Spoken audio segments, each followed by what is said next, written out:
Hello বন্ধুরা, welcome back to my channel রাখি kitchen. আর আজকের আপনাদের সঙ্গে আমি শেয়ার করব পাটিসাপটা পিঠে। তো তেল ছাড়া কি করে আমি পাটিসাপটা পিঠেটা বানাবো চলুন আপনাদের সঙ্গে শেয়ার করব। আর রেসিপিটা ভালো লাগলে সাবস্ক্রাইব করার একটা অনুরোধ রইল। তো আমি এখানে নিয়েছি দুটো নারকোল কুড়ে। তো এইটাকে আমরা এইটাকে নারকোলের পুর বানাবো বন্ধুরা। তো চলুন, আমি এখানে একটা কড়া নিয়ে নিয়েছি, আর যাতে নারকোলটা নিচে না লেগে যায় ওই জন্য আমি একটু হালকা তেল নিয়ে নিয়েছি।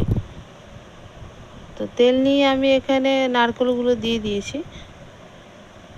নারকোলগুলো দিয়ে এটা ঘন ঘন নাড়তে হবে বন্ধুরা, কেননা নিচে লেগে যাওয়ার একটা সম্ভাবনা আছে। তো আমি এখানে দেখছেন আমি খুব ঘন ঘন নেড়ে দিচ্ছি। আর এর মধ্যে এবার আমি মিক্স করছি 1 বাটি চিনি। চিনিটা দিয়ে এমনি করে ঘন ঘনভাবে নাড়তে হবে।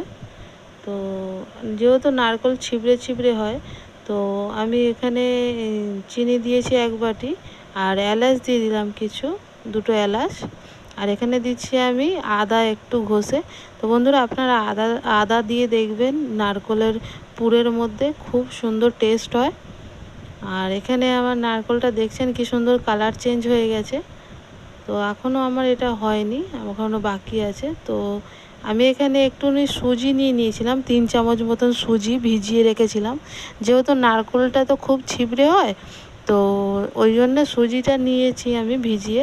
আর সুজিটাকে আমি ভালো করে মিশিয়ে দেব। তো আপনারা এরকমভাবে নারকেলের পুর বানিয়ে দেখবেন, খুব সফট হবে নারকেলের পুর। আপনারা যদি নারকেল নাড়ুও বানান এরকমভাবে, খেতেও খুব সুন্দর হবে, আর কেউ বুঝতেই পারবে না যে এর মধ্যে সুজি দেওয়া আছে।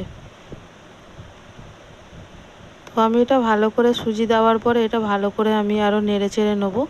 তো দেখতেই পাচ্ছেন কি সুন্দর ঝরঝরে নারকেলের পুর আমার হয়েছে। আর আপনারা আপনাদের স্বাদ মতন চিনিটা দেবেন, আমি একটুখানি বেশিই চিনি দিয়েছি। আর এখানে আমি ময়দার ব্যাটারটা তৈরি করে নেব। তো আমি এখানে ময়দার ব্যাটারটা তৈরি করার জন্য আমি 2.5 বাটি আমি ময়দা নেব।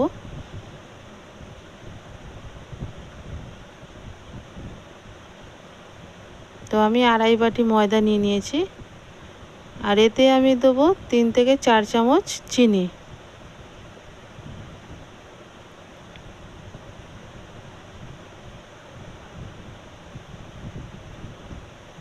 তো আমার চিনি দেওয়া হয়ে গেছে। আমি এবার এতে দেবো একটু নুন মিশিয়ে। আর এটাকে এরকম প্লেন জল দিয়ে আপনাদের গুলে নিতে হবে ভালো করে।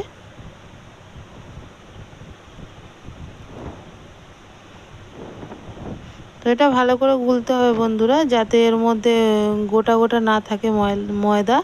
তো আমি এটা ভালো করে গুলে নিচ্ছি। তো এটা গুলতে গেলে আপনাদের 3 থেকে 4 বাটি জল লেগে যাবে। তো যতটাই জল লাগুক ব্যাটারটা সুন্দর করে গুলতে হবে। আর ব্যাটারটা খুব পাতলা হবে না, খুব মোটা হবে না। দেখুন আমি এখানে গুলে নিয়েছি কি সুন্দর, মিডিয়ামে, খুব পাতলাও হয়নি খুব মোটাও হয়নি, মিডিয়াম আছে। তো আমার এখানে ব্যাটারটা গোলা হয়ে গেছে। আমি এবার একটা চাটু বসিয়ে দিয়েছি গ্যাসে, আর এতে হালকা আমি একটু তেল দিয়ে দিচ্ছি।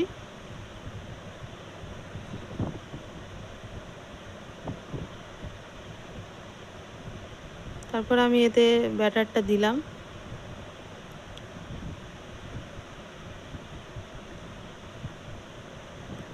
তো পাটিসাপটার ব্যাটারটা বেশি মোটা হবে না বন্ধুরা, এতে এরকম হাত দিয়ে আপনারা করে নেবেন ঘুরিয়ে ঘুরিয়ে। আর যতটা বড় করার আপনাদের ততটাই বড় করবেন।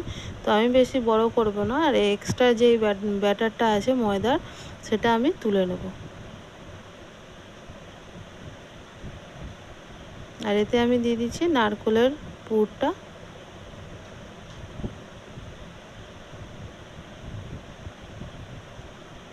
তো নারকেলের পুরটা দিয়ে এটা এরকম সাইড থেকে করে এবার এটা হালকা হালকা করে মুড়ে দিতে হবে।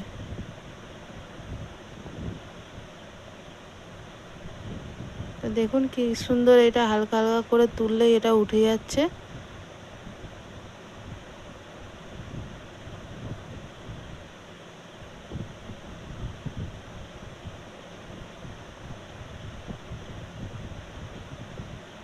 দেখুন আমার একটা হয়ে গেছে পাটিসাপটা। তো আপনাদেরকে আমি আর একটা বানিয়ে দেখাচ্ছি।